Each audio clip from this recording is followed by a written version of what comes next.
बच्चों, आपके सामने 100 शब्द प्रति मिनट गति का डिक्टेशन दे रहा हूँ। Yes, start. कोरोना संक्रमण से उपजे भीषण संकट के समय विपक्ष के कुछ नेताओं को किस तरह सस्ती राजनीति करने की सूझ रही है, इसका उदाहरण है कि 1 दर्जन विपक्षी दलों के नेताओं की ओर से प्रधानमंत्री को लिखी गई चिट्ठी। इस चिट्ठी को नेक इरादे से लिखने का दिखावा करने के लिए भले ही उसमें टीकाकरण अभियान तेज करने, टीकों की उपलब्धता बढ़ाने और ज़रूरतमंदों को अनाज उपलब्ध कराने जैसे सुझाव दिए गए हों, लेकिन सेंट्रल विस्टा का काम रोकने और नए कृषि कानून रद्द करने जैसे सुझावों से संकीर्ण इरादों की पोल ही खुलती है। यह चिट्ठी कुल मिलाकर यही बताती है कि विपक्षी दल इस संकट काल में भी न तो राजनीतिक एकजुटता का परिचय देने के लिए तैयार है और न ही अपनी जिम्मेदारी समझने के लिए।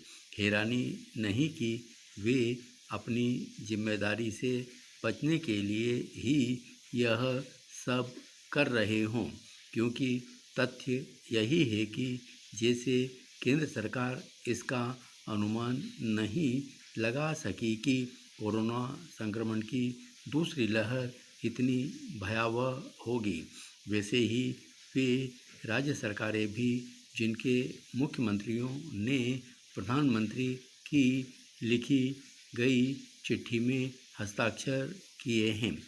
हस्ताक्षर करने वालों में ऐसे भी नेता हैं जो कल तक कोविड रोधी टीके को भाजपा की वैक्सीन बताकर लगवाने से इनकार कर रहे थे। इससे शर्मनाक और कुछ नहीं कि इतने गहन संकट के समय कुछ विपक्षी दल राजनीतिक रोटियां सेकना पसंद कर रहे हैं। उन्हें बताना चाहिए कि आखिर सेंट्रल विस्टा का काम रोकने से कोरोना के कहर से निपटने में कैसे मदद मिल जाएगी।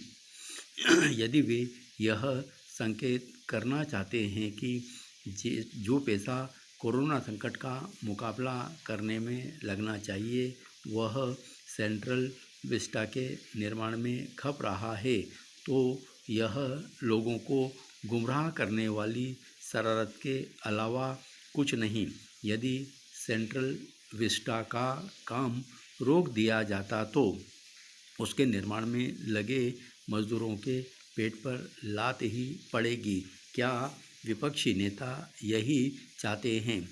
सवाल यह भी है कि क्या ऐसे होने से कोरोना का संक्रमण थम जाएगा? प्रधानमंत्री को चिट्ठी लिखने वाले नेताओं में कोरोना संकट से जूझ रही केंद्र सरकार की मदद करने में कहीं कोई दिलचस्पी नहीं। इसका पता 3 नए कृषि कानून रद्द करने के उनके सुझाव से भी लगता है। क्या इन कानूनों के कारण कोरोना फैल रहा है? कोरोना तो उन कथित किसान नेताओं के सड़क पर बैठने से फैल रहा जो संक्रमण के खतरे के बाद भी धरना खत्म करने को तैयार नहीं।